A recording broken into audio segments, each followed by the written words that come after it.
Ladies and gentlemen, welcome everybody. On behalf of the Graduate Institute, my name is Nico Krisch. I'm a professor here at the International Law Department. And it's really my pleasure to see so many of you here today, which is obviously a reflection particularly of the interest in our speakers at today's lunch event. Now, it's not exaggerated to say, I think, that Carles Puigdemont has been one of the most visible European politicians in the past year because of his role as a president of the Catalan government in the run-up to the independence referendum and the eventual declaration of independence last October. Now, the Catalan struggle for independence has been one of the gravest constitutional crises that we've seen in Europe in recent history. I've had the pleasure of working in Barcelona for several years myself, and I've seen part of that process really close up. Intellectually, that's been fascinating to see how contestation turns into a conflict because of a political blockade. For lawyers, it's also sobering to see the limits of the law, to see how constitutional law especially is not able to deal with a conflict that calls into question the constitutional settlement itself on the basis of self-determination and democracy. Now, it is sad, even for a lawyer to say, that so much of this process has ended up in the courts with criminal charges and detentions and punishment. Some of this is beginning to be fought in international human rights bodies, also here in Geneva. But ultimately, this is clearly not something for lawyers or courts to resolve, but for political dialogue to work out. Now, Mr. Puigdemont has been centrally involved throughout this process as a member of the Catalan parliament, as a mayor of the city of Girona, and since early 2016 as president of the Generalitat, the government of Catalonia. As I'm sure you all know, he lives now in exile in Brussels, but he keeps being the central figure of the independence movement. Now, what we wanted for today's event was a probing conversation about this movement and more broadly about how independence goes together with the idea of Europe.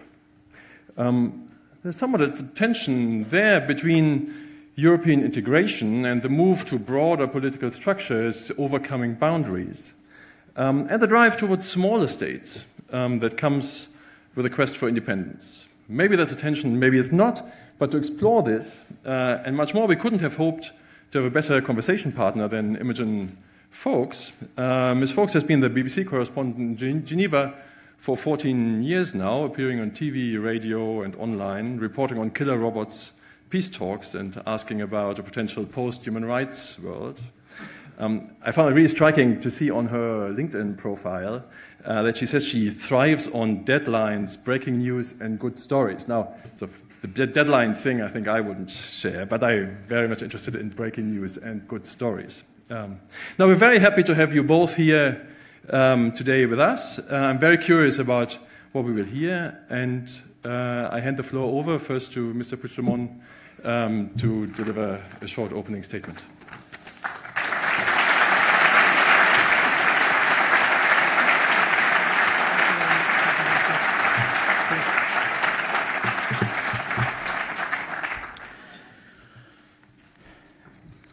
Good afternoon, ladies and gentlemen. Thank you to all of you. Many thanks for attending this conference called Does Independence Still Matter in the 21st Century? As you all know, the International Covenant on Civil and Political Rights states that all peoples have the right of self-determination. This is a well-known principle that has applied in the many parts of the world in order to decolonize, but that is also applicable to those nations that, seeking or not independence, decide to have more autonomy.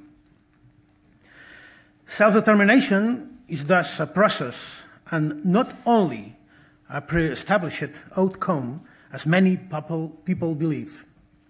However, it is true that Since the end of the Second World War, the number of the states in the world has multiplied itself.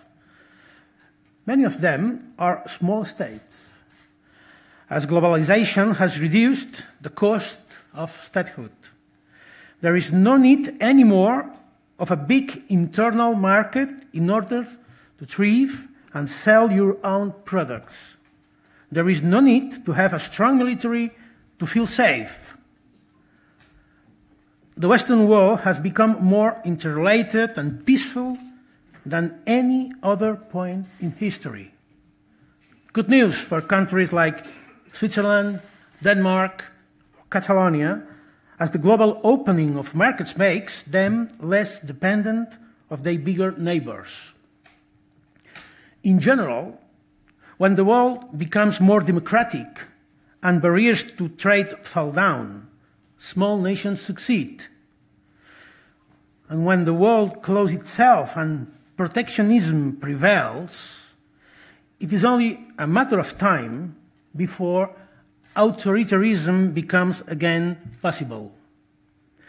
Moreover, the fact that we live inside the European Union cannot be an excuse to neglect the democratic will of the Catalan people, particularly if the European Union wants to send the signal to the rest of the world that any conflict among nations can be solved through democratic means.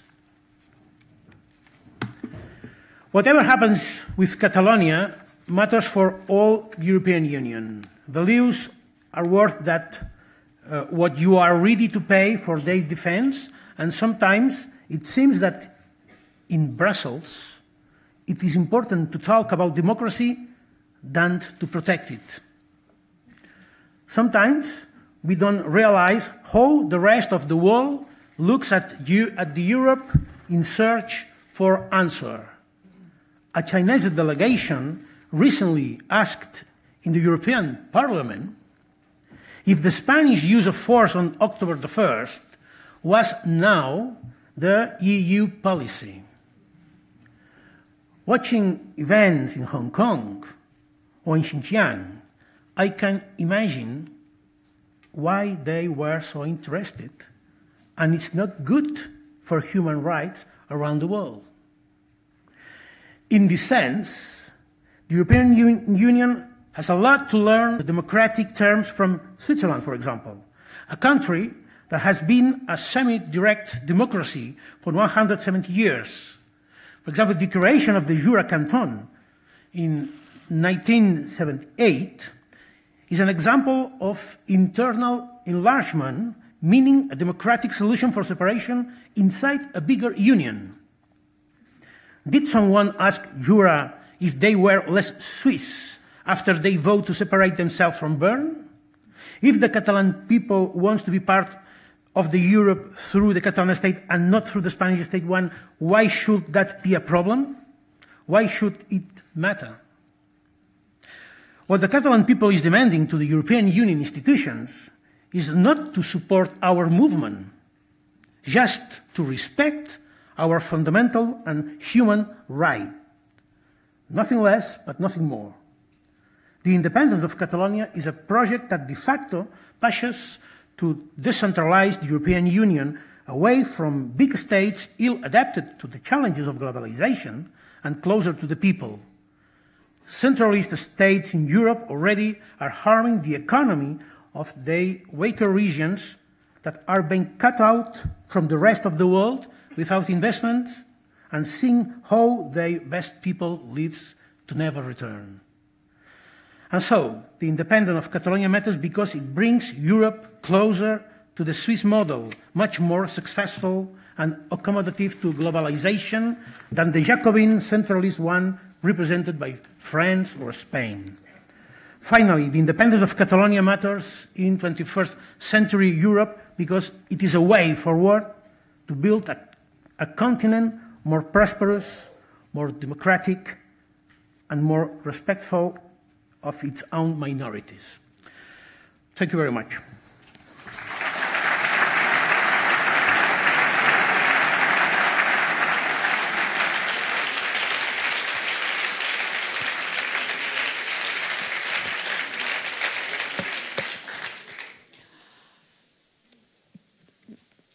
somebody has to say, yes, it's working, good. Thank you all for coming in such numbers. Thank you, Mr. Puigdemont, for the opening statement. Just a little bit about how the structure of this debate is going to go. Mr. Puigdemont would prefer sometimes to have some of his answers in French, particularly when we get into specific, perhaps, political, technical kind of vocabulary for reasons of precision. But we have assured him that here in International Geneva that is no problem at all, and I will still be using my mother tongue, which is English. So when we come to questions from the audience, you feel free to put your question in English or French, even in German, if you like. I can translate. The topic, as you know, is what is the reason for nationalism in 21st century Europe? And what we're hoping to do today is to unpick this concept in a more of a Europe-wide scale, not necessarily focusing just on Spain and Catalonia, because there's a lot to say right across Europe. You might hear I'm originally from Scotland, so I also have some background, have had to do some deep thinking about these concepts. And I think we would also like to look at the kind of words we have been hearing over the last year and a half. I think sovereignty, nationalism, independence, autonomy, globalization. All of these things affect the way we as individuals live our lives independently or not, and our communities, and indeed our countries. So I think to kick off, Mr. Puigdemont, what I would like is perhaps a brief definition from you about what independence actually means to you as an individual and as a citizen, country, state of the world. Ok, merci. La première raison que je dois te donner n'a rien à voir avec les nationalismes. Moi, je ne serais pas indépendantiste s'il s'agissait de faire le même que fait l'État espagnol, par exemple, mais uniquement en changeant le nom, le faire au nom de la Catalogne. Moi, je ne serais pas indépendantiste, parce qu'il ne s'agit pas de faire un État du 19e siècle, mais au contraire, du 21e siècle, parce que les outils traditionnels des États sont déjà supérés. Et donc, on peut bâtir, construire un pays, une république basée pour la citoyenneté. Passer de l'ancien modèle, qu'encore c'est valable pour la majorité des États, tout faire pour la population, à ce nouveau modèle, que c'est une demande déjà de majorité de la société européenne, avec la population, avec les citoyens.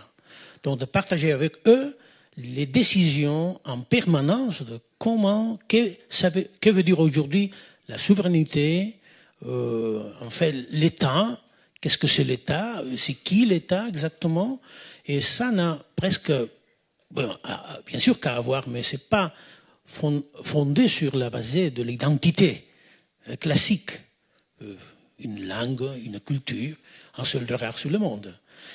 Il y a un besoin de donner une réponse à une demande, surtout de jeunes générations Europe, de participer, de décider, de ne faire pas évident la décision de leur société à travers de leur parlement, le gouvernement, qui sont nécessaires bien sûr, mais qui ne peuvent pas renoncer à l'apport d'un nombre chaque fois plus grand de citoyens qui veulent s'engager. Donc, pourquoi faire l'indépendance maintenant, justement, pour entrer au XXIe siècle, pour passer, pas pour changer d'État, mais pour changer d'époque.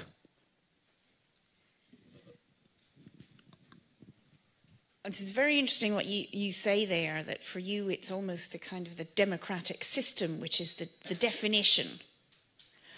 And yet, for many people across Europe, independence is the symbols are important. The flag, the currency, the passport, whether it's purple or back to blue, as we have it in the United Kingdom. These are very important things, and I just wonder, since you are a politician, how do you cope with the idea that those symbols will often resonate much more strongly than your concept of direct democracy and the people having the say? Je veux remarquer que pour défendre la validité des États, il faut parcourir à des éléments du nationalisme. Les drapeaux, par exemple. Non donc, bien évidemment que sont importants les symboles. Je ne dis pas de bannir les symboles, au contraire. Mais il faut les conjuger en pluriel. Parce qu'il y a beaucoup d'identités partagées. Aujourd'hui, la Suisse est un exemple, mais je crois qu'on peut aller ailleurs, l'Europe, et lorsqu'on regarde la société, on y voit, qu'est-ce qu'on y voit? En diversité, d'identité, de langue, de culture, et ça va être en permanence comme ça. Donc il faut incorporer cette diversité à cette idée ancienne des nations, des États. Alors, bien sûr, notre bataille, ce n'est pas pour finalement avoir un passeport que puisse dire la Catalogne, parce que si finalement il y avait un passeport que disait l'Europe, ce serait suffisant pour nous. Parce que qu'est-ce qu'on veut? On veut les utiles d'un État.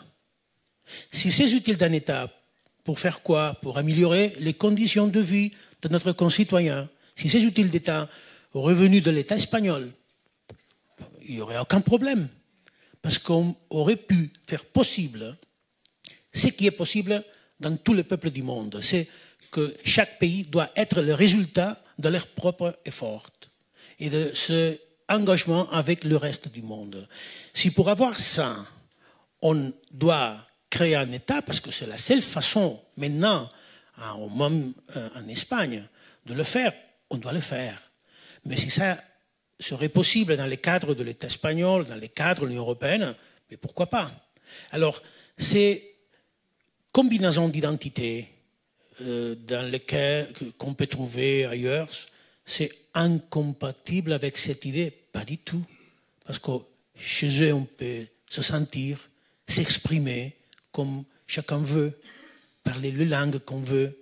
Mais finalement, au XXIe siècle, à l'ère de la globalisation, à l'ère des réseaux sociaux, à l'ère de l'identité numérique,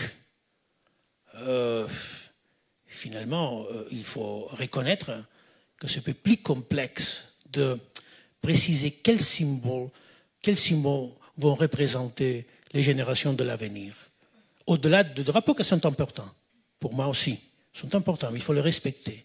Mais il y aura des éléments plutôt plus importants pour des jeunes générations à l'avenir qui sont habitués déjà à partager leur vie, pas uniquement leurs intérêts, leur vie dans les réseaux sociaux, avec tout le monde.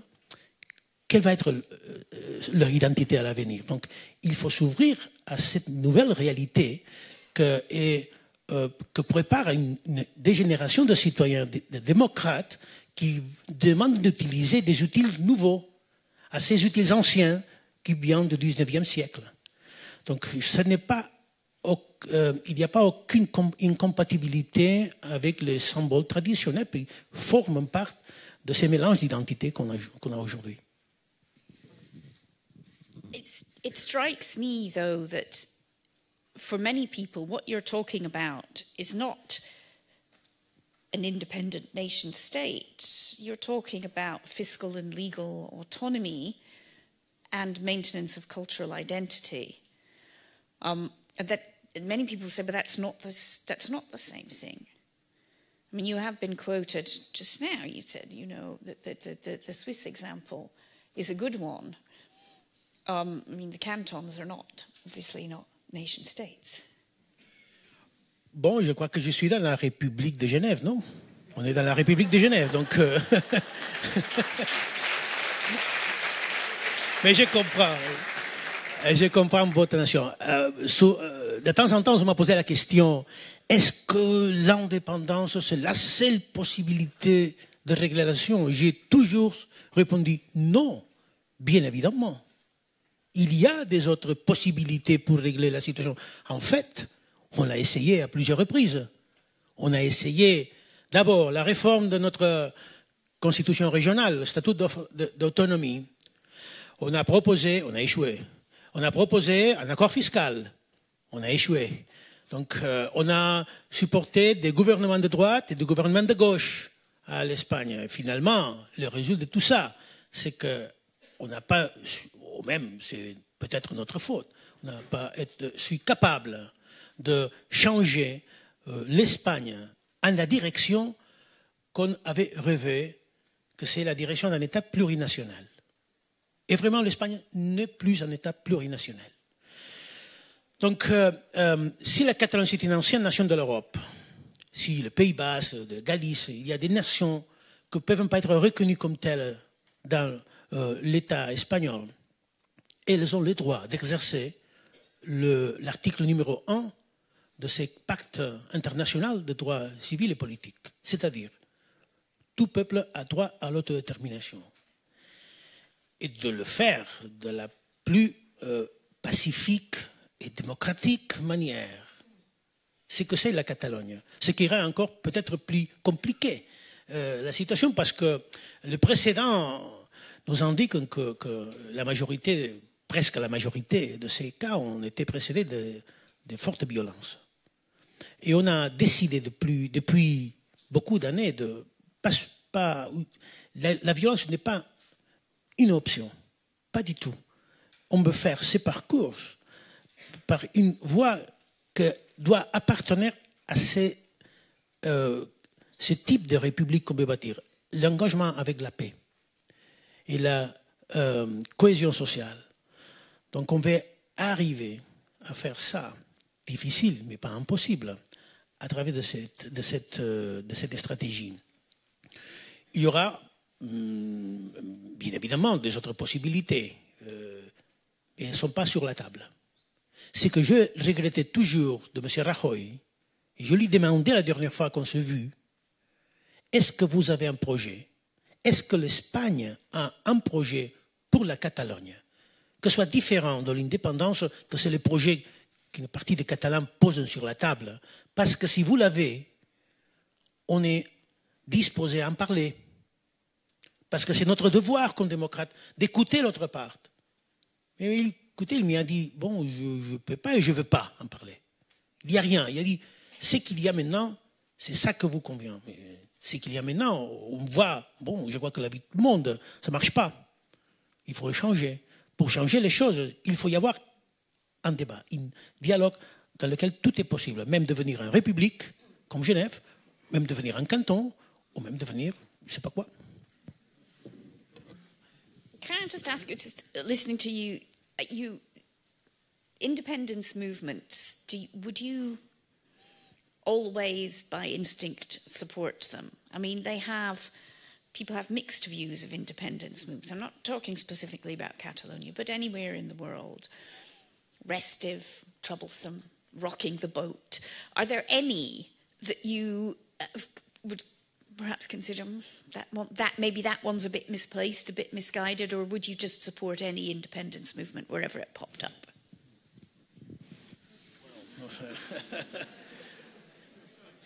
It's not too easy to... Well, je ne sais pas quoi dire exactement à votre demande, à votre réflexion, mais... C'est curieux.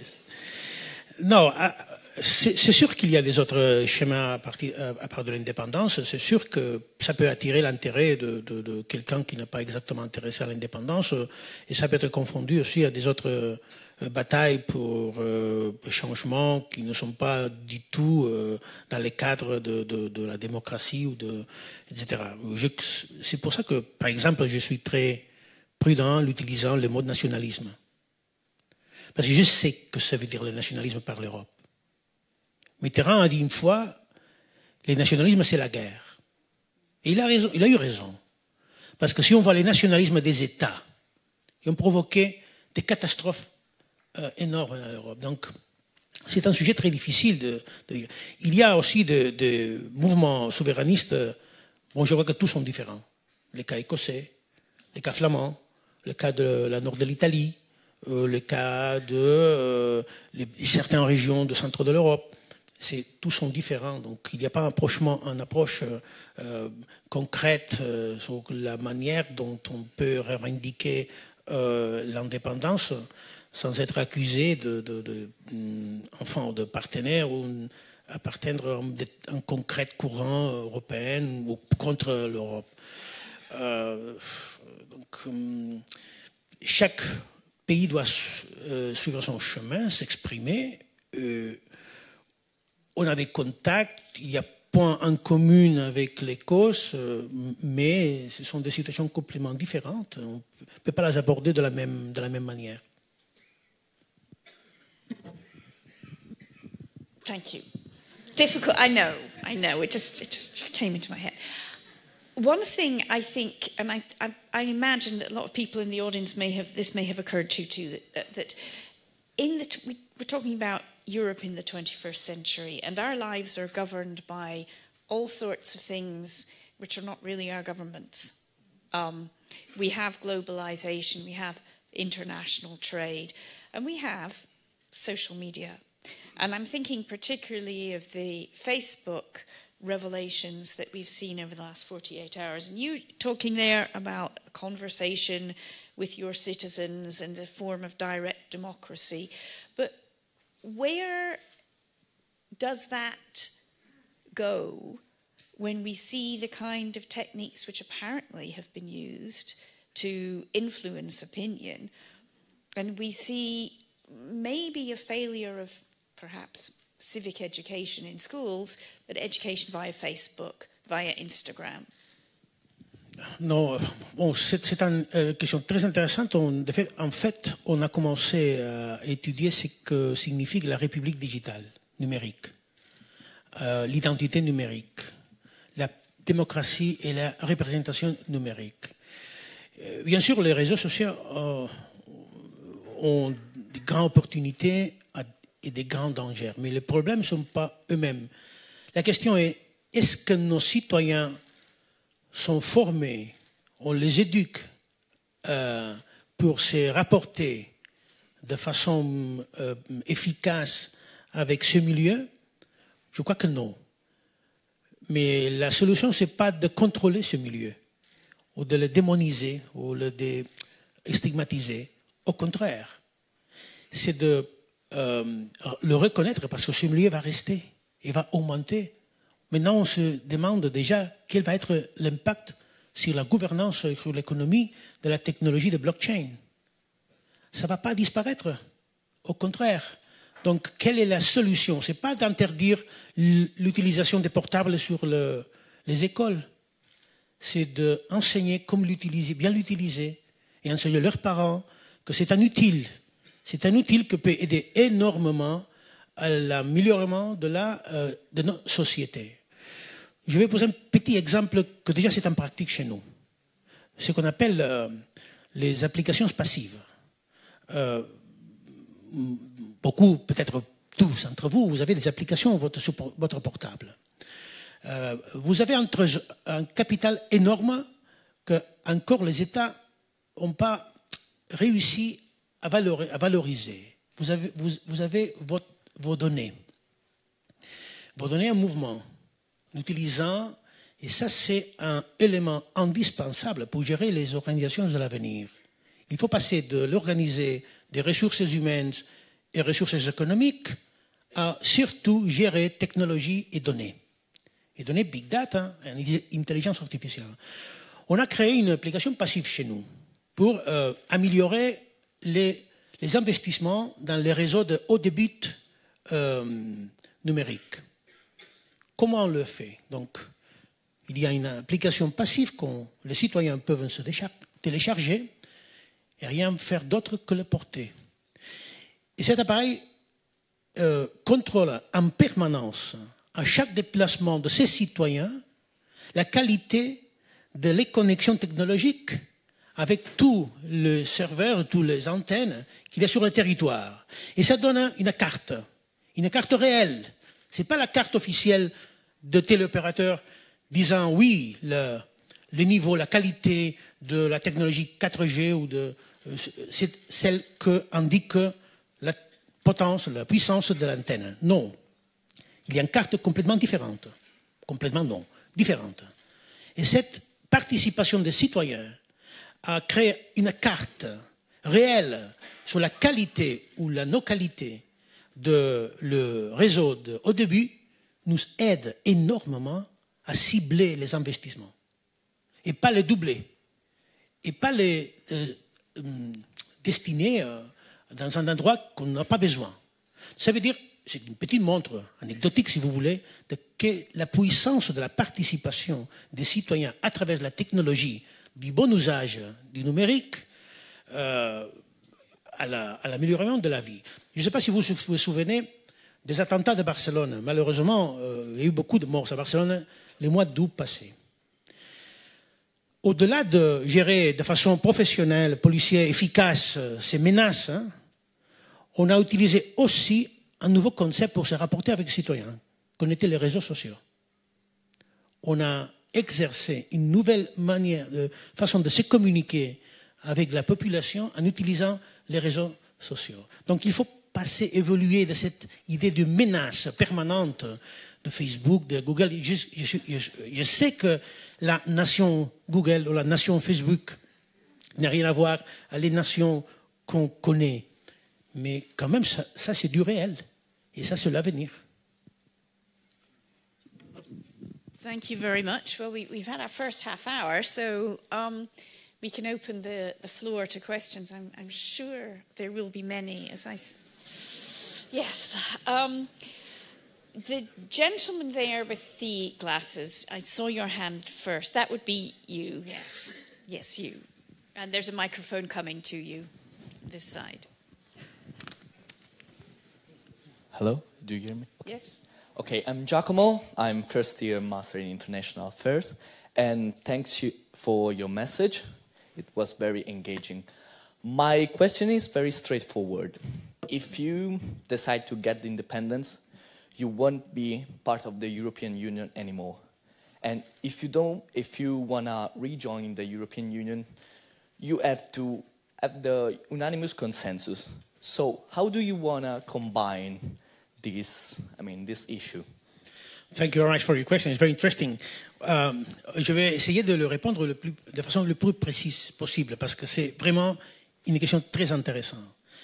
C'est pas du tout vrai qu'une déclaration d'indépendance de la Catalogne entraîne l'exclusion de l'Union européenne.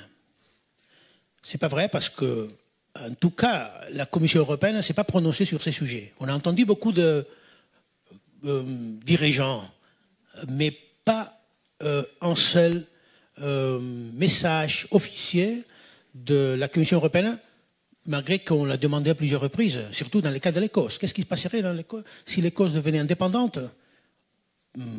On a vu maintenant qu'il y a un changement d'avis à l'Union européenne, parce que j'ai entendu beaucoup de porte-parole européens disant bon, ce serait un problème, l'Écosse pourra continuer. Mais malgré ça, c'est vrai, il y a une possibilité que la Catalogne ne soit pas, la Catalogne indépendante ne continue à être part de l'Union européenne. Oui. Mais ça demande une seule chose, que c'est contradictoire avec ça. C'est de la reconnaissance par la part de l'Espagne de l'indépendance de la Catalogne. Parce que s'il n'y a pas la reconnaissance de l'Espagne de l'indépendance de la Catalogne, les 7,5 millions d'habitants en Catalogne vont continuer à garder leur citoyenneté européenne. Et pourquoi je dis que c'est impossible qu'après la reconnaissance par la part de l'Espagne de l'indépendance de la Catalogne ne peut pas entraîner l'exclusion de la Catalogne de l'Union européenne? Parce que toute reconnaissance d'un pays nouveau, c'est la conséquence d'un accord. Dans 100% des cas. Je reconnais ou je ne reconnais pas le Kosovo, parce qu'il n'y a pas un accord.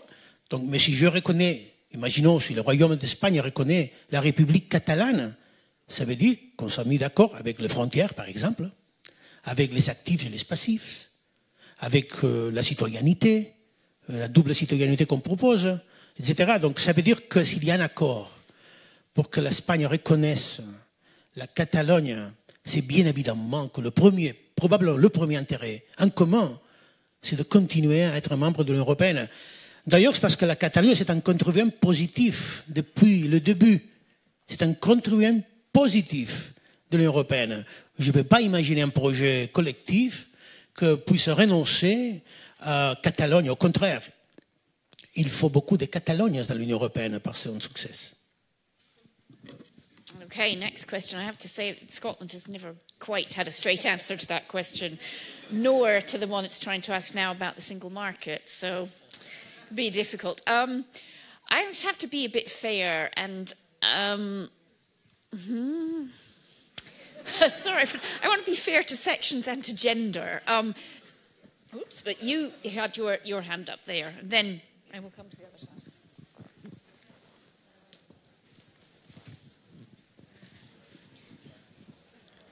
Bonjour, merci d'être là. C'est très intéressant tout ce que vous êtes en train de dire.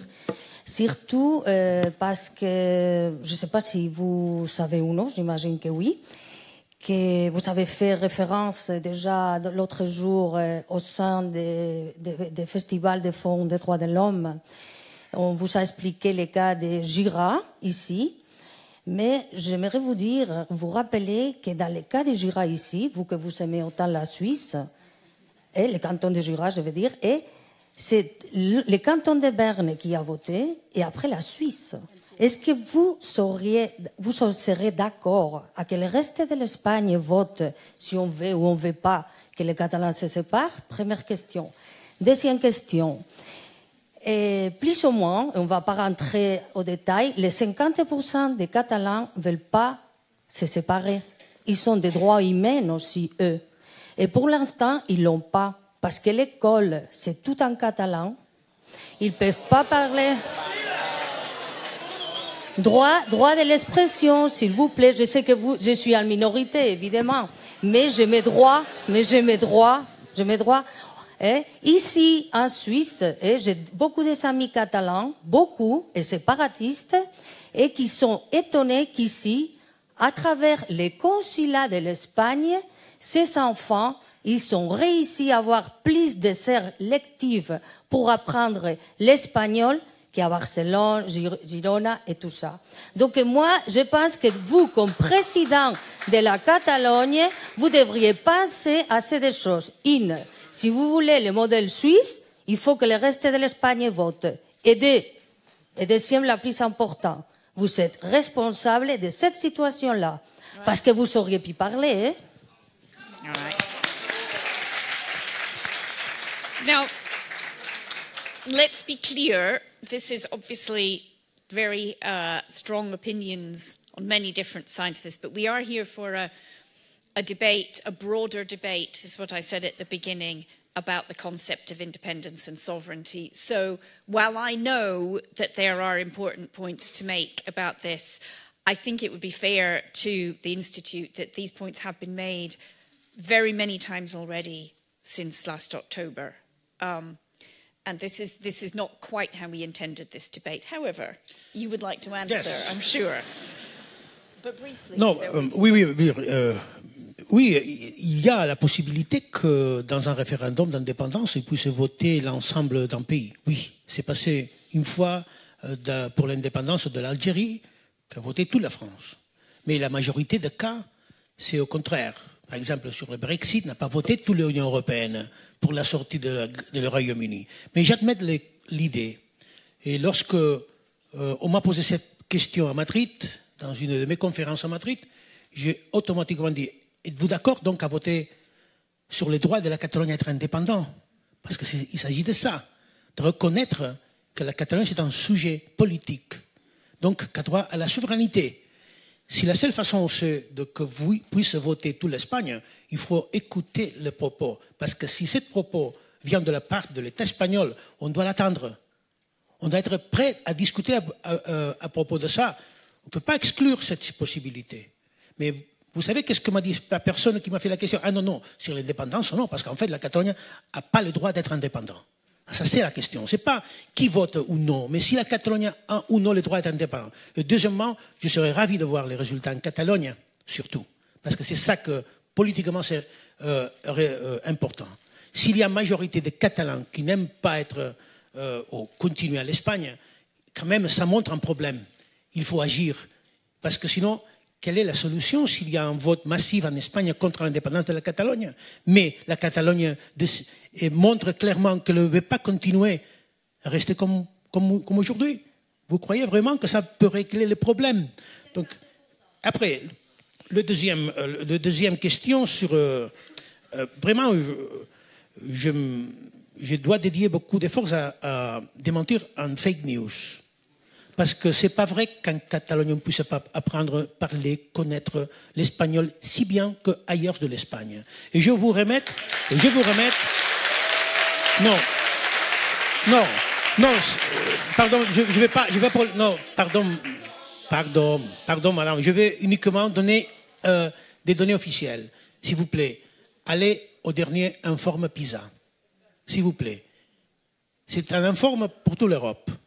Et regardez les habiletés linguistiques des Catalans, s'il vous plaît. Et vous verrez qu'il y a des habiletés en catalan et en castillan égales ou supérieures à ces habiletés linguistiques des communautés monolingues en espagnol. C'est complètement faux qu'à l'école catalane, on ne puisse pas apprendre. On apprend le catalan et l'espagnol à l'égalité, et à la fin des études écolières obligatoires, tout élève en catalonien maîtrise les deux langues avec le même niveau. Et ça, c'est le succès, pas le problème, le succès du modèle unique d'éducation en Catalogne. Je ne partage pas l'idée de créer deux systèmes écoliers en Catalogne. Je ne vais pas partager mes concitoyens qui parlent en espagnol et les traiter différemment que ceux qui parlent en catalan. Je veux une école. Ça veut dire un pays. Et dans l'école, il doit y avoir les deux communautés, ou les trois, les communautés plurielles qu'il y a en Catalogne. Je ne sais pas... Et c'est un méchant. Mais bon...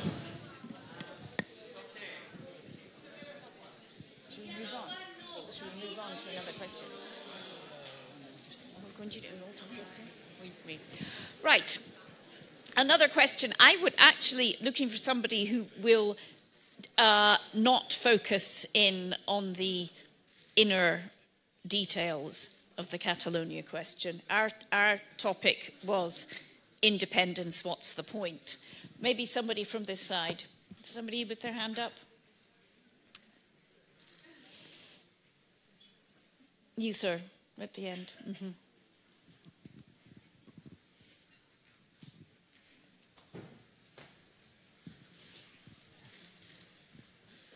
It's not about a specific place of the topic, but it has to do with Catalonia and Spain at large. So, first listen my question and then you will assess. So I come from Peru. And in 3 years we are going to celebrate 200 years of independence from Spain. So I would like to know from Mr. Puigdemont, what happened in Catalonia historically 200 years ago when all these former colonies of Spain in Latin America and in the Philippines were getting independence? Why Catalonia didn't assess its right at that moment to become an independent country? Thank you very much. So I think you're being accused of being slow. Sí, muchas gracias y felicidades por el aniversario de la independencia.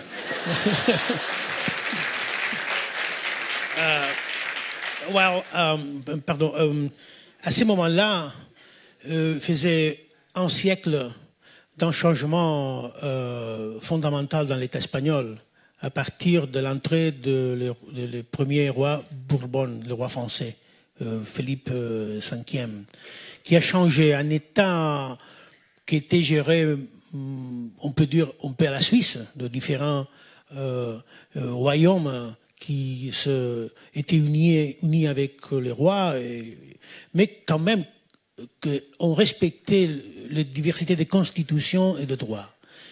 Et c'est roi Philippe V a interdit la langue, les institutions, les constitutions. Donc il y a eu une répression énorme qui a fait que dans les moments dans lesquels les anciennes colonies espagnoles ont décidé de devenir indépendantes, je dois noter que la constitution espagnole à ce moment-là disait que l'Espagne s'était formée par exemple, le Pérou, etc., etc. La Catalogne a été plongé dans une dépression économique, culturelle et sociale énorme. Comme à conséquence de cette répression. On peut dire qu'on a raté la possibilité. Non. Parce que la conscience de ce qu'on avait perdu n'était pas si forte à cause de cette répression. Il faut dire aussi que les universités ont été interdites, sauf une. On était complètement annulées. L'université de Gérone, par exemple, n'a pu être récupérée qu'il y a 25 ans, depuis 1514. Donc, pour connaître l'impact de cette énorme, farouche répression qu'il y a eu. On a posé toujours des questions les mêmes pendant la guerre de Cuba, après l'indépendance de l'Irlande, du Royaume-Uni, après, plus tard, les indépendances baltiques et balkaniques. Et pourquoi la Catalogne n'a pas relié ses efforts? Pourquoi rater ces moments, le momentum? Peut-être parce que c'était les moments de la Catalogne. Parce que il y a un engagement profond, pas contemporain, un profond ancien avec la paix. Nous sommes un peuple de paix et de dialogue. Donc on ne peut pas utiliser la voie que la majorité des pays ont utilisée pour arriver à l'indépendance, la révolution violente. On peut utiliser, parce qu'on est en Europe du XXIe siècle, les outils de la démocratie. Ce n'est pas un crime de voter et accepter le résultat, même si l'indépendance perd. Mais ça aurait été une expression de liberté, de souveraineté. C'est pour ça qu'on demande, on a besoin de beaucoup de temps et beaucoup de patience. Question from this side, the lady there with the grey jumper. That you.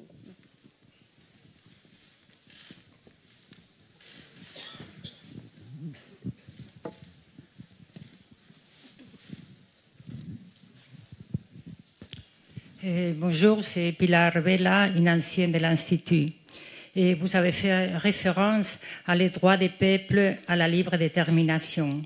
Et lors de la dernière votation en Catalogne, il a été très clair que la province de Barcelone et celle de Tarragona ne sont pas pour l'indépendance.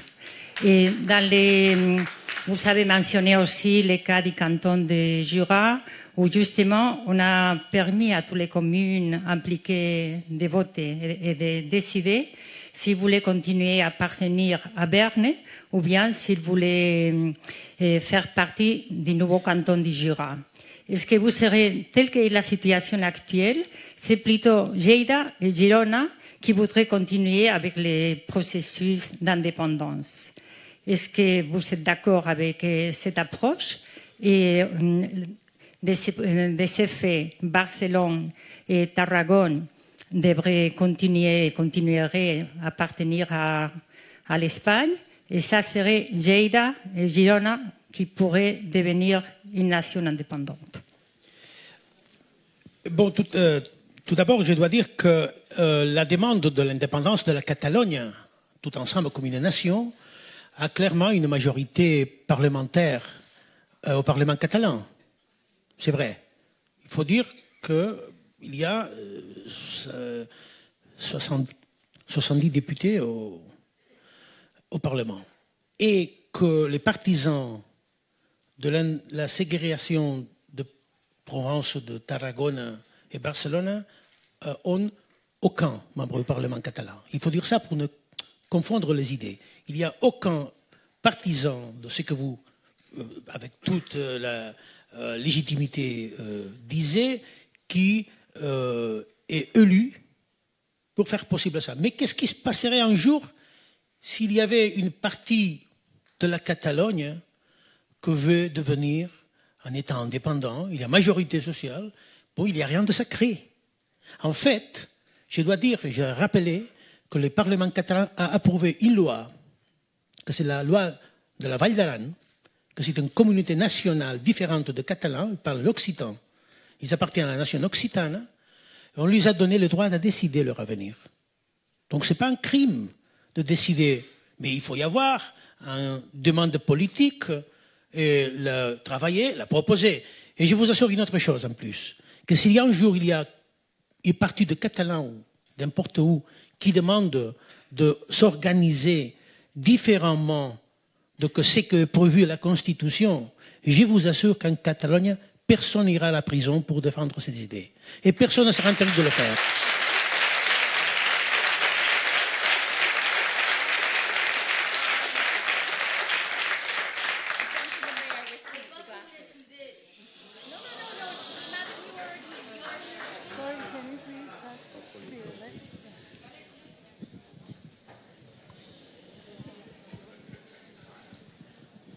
Oui, bonjour, je suis historien et fonctionnaire international.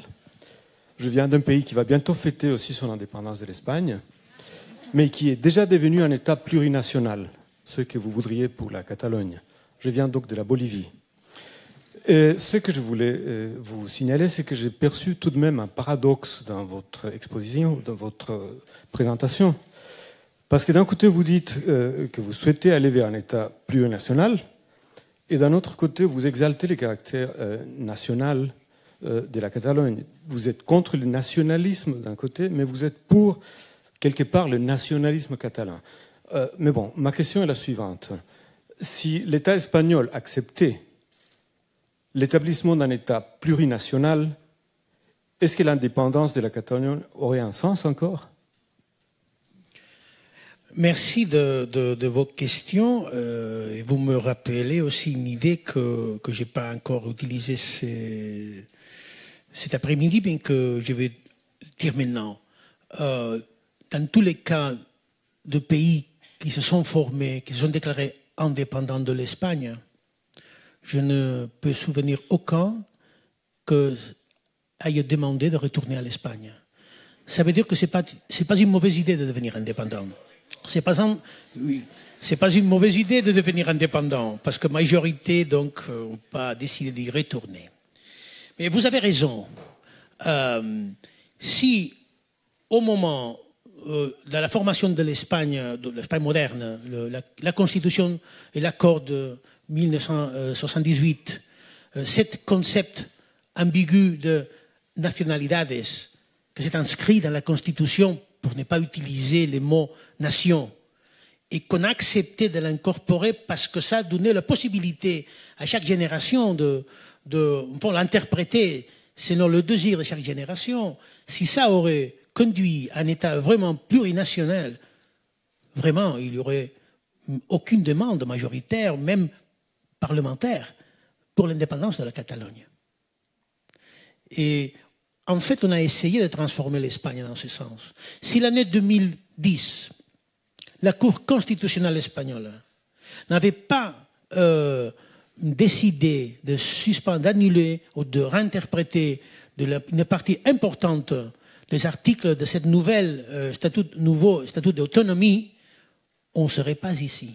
Parce que ça a été un essai de faire un pacte entre les deux parlements, catalan et espagnol, et un référendum postérieur, pour aboutir à un statu quo nouveau que puisse convaincre, que puisse rejoindre les indépendantistes et les non-indépendantistes. Ça a fonctionné jusqu'à la sentence de la Cour constitutionnelle qui a créé une crise constitutionnelle énorme.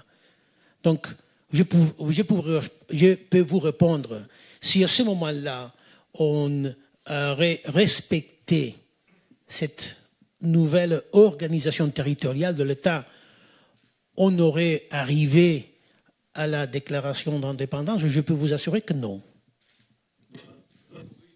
Okay, I'm going to take one last question, and then I have one last round-up question of my own, because I know we're almost at 1:30, and I see some people already leaving. So it is the lady there holding the white sheet of paper. You. Mm-hmm.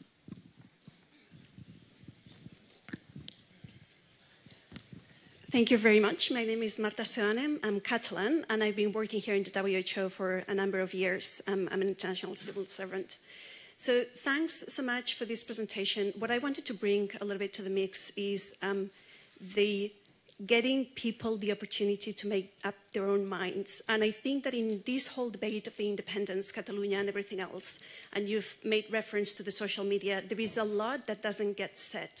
I feel very much part of the silent majority, which got a little bit of visibility after the referendum and everything, but not as much as the loud minority that keeps being out there.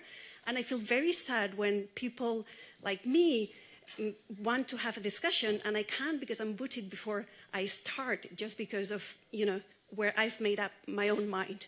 What I wanted to bring here, and Monsieur Puigdemont, I wanted to ask you, in the Spanish press, and I don't know how many people are aware about this here, there was mention of a roadmap that was done by your government to actually, and I want to quote, that's why I've got the sheet of paper, that was talking about leading to a democratic conflict widely supported by the citizens, aimed at destabilizing the political and economic landscape, and that forces the state to negotiate the separation. It also talks that from the moment we have the clear citizen support, which obviously you've gotten, even though it was the minority, and their active engagement, and backed by the international complicity, kudos to your international marketing rounds, we need to start slowly by gradually increasing the level of conflict, depending on the state's response, under the leadership and coordination of all leaders involved. So I just wanted to bring to the mix that, the fake news and how much of the information is out there, and are we giving people all the tools to make up their own critical decisions and minds about all of this? Thank you. Bé, bon dia. Gràcies per la pregunta. Je crois qu'il faut, pour comprendre ce qui se passe en Catalogne, on a besoin de faire plus d'un clic sur les infos qui circulent. C'est nécessaire de faire 2, 3 ou 4 clics plus, parce que vous savez qu'il y a une puissante machine à propagande qui constamment projette une réalité qui n'est pas exactement la réalité de la Catalogne. Parler de minories ou majories silencieuses après d'une votation dans laquelle ont participé presque les 80% des citoyens, c'est pas correct. Parce que vraiment tout le monde s'est exprimé. Tout le monde s'est exprimé. Et on peut voir les résultats, qu'après un harcèlement les idées indépendantistes, vous avez les candidats à la présidence, un à la prison, un autre à l'exil, mon numéro 2 à la prison. Des autres candidats ont passé un mois en prison. La présence policière, après la violence du 1er octobre dans la rue, l'intervention du gouvernement catalan absolument illégale, malgré tout ça, on a retenu le même pourcentage en soutenant l'indépendance et on a augmenté le nombre de voteurs pour l'indépendance. Donc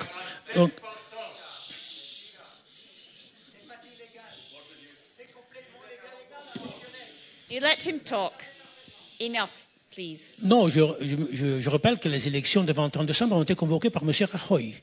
Je ne peux pas penser qu'il a convoqué ces élections de façon inconstitutionnelle. Donc, il faut respecter les résultats des élections. Et malgré que l'État espagnol a tout fait pour influencer les résultats de ces élections, et tout fait veut dire de mettre des opposants en prison, ce qui ne passe pas, par exemple, en Pologne.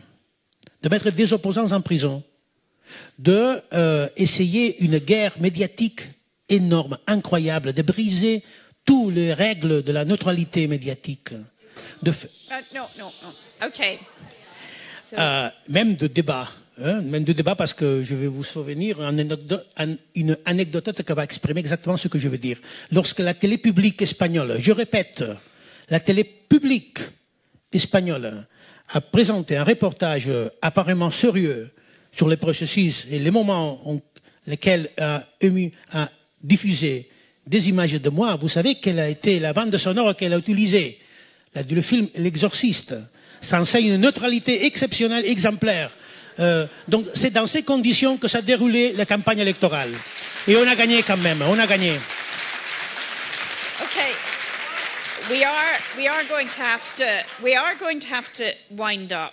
And if you don't mind, I have quite a kind of finishing question, which I would like to ask you, because we have heard the strong opinions in this room. We have seen the events in Spain, and my question to you really is this process, democratic towards independence or not.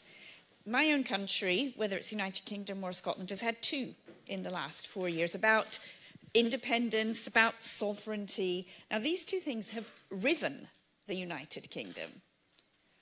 People have to accept, people have to be happy they got what they think they wanted. On either side, it doesn't really matter. But there is as in here, as in Catalonia and in Spain, a lot of divided opinion. So how do you heal? I mean, these are developed Western democracies and yet very angry and bitter with each other right now.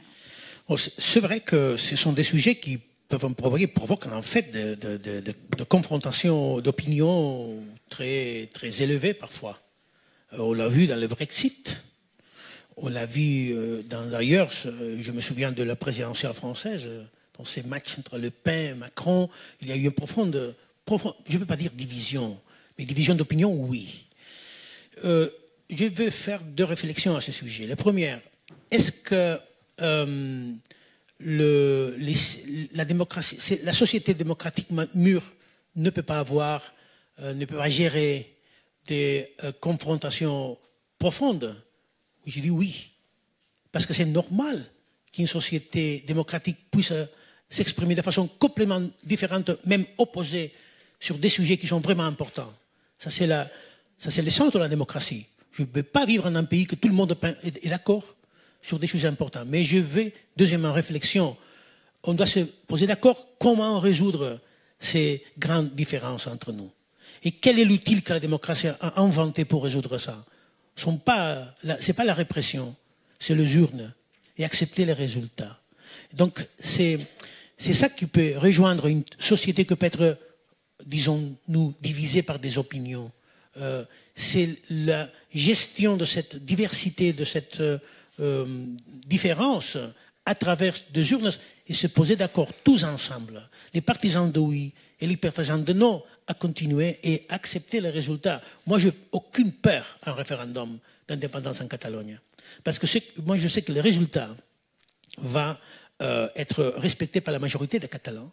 Et à partir de là, il y aurait un avant de notre vie en commun.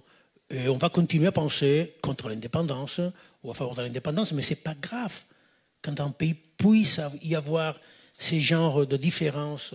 Ou est-ce que, par peur de provoquer une différence si importante dans une société, on ne peut pas mettre des sujets si délicats au débat populaire? Pourquoi? Est-ce qu'il y a des sujets tabous?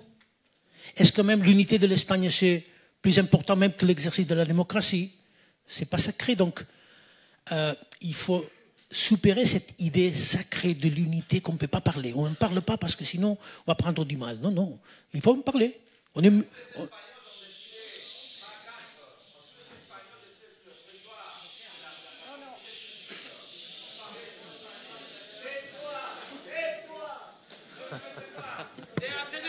Right. Stop shouting. It doesn't help. You have to let our guest speak. Pardon, you have to let him speak. Je sais.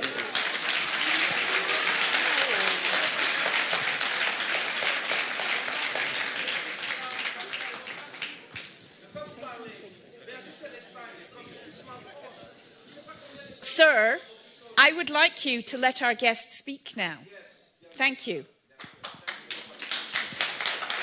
Non, je comprends qu'il y a, et c'est absolument légitime d'être contre l'indépendance, c'est parfaitement légitime, et c'est parfaitement démocratique, mais c'est aussi légitime et démocratique de demander l'indépendance, au même niveau. Et donc, attendez-moi, est-ce que on peut se mettre d'accord à que ces genres d'opinions puissent être réglés à travers de la votation, oui ou non? Si oui, je me demande qu'est-ce qu'ils font ces politiciens en prison encore? Et qu'est-ce qu'ils font les gouvernements en exil? Qu'est-ce qu'ils font tous ces professeurs de lycée ayant déclaré pour avoir proposé un débat sur la violence policière le 1er octobre? Qu'est-ce que font 700 maires, 700 persécutés par le procureur général pour avoir approuvé une résolution soutenant le 1er octobre? Donc c'est pas... C'est interdit de voter, ok, c'est interdit de voter. C'est pour ça qu'on veut partir, on veut faire une république. Well, it's unfortunate to end a debate. Madam, I'm going to have to ask you to stop shouting. It's just not that kind of event. All right? So...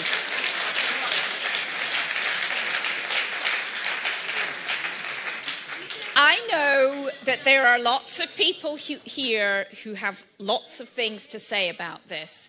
Unfortunately, we are out of time. I hope that most, if not all of you who came, enjoyed our topic, which was, what's the point of independence?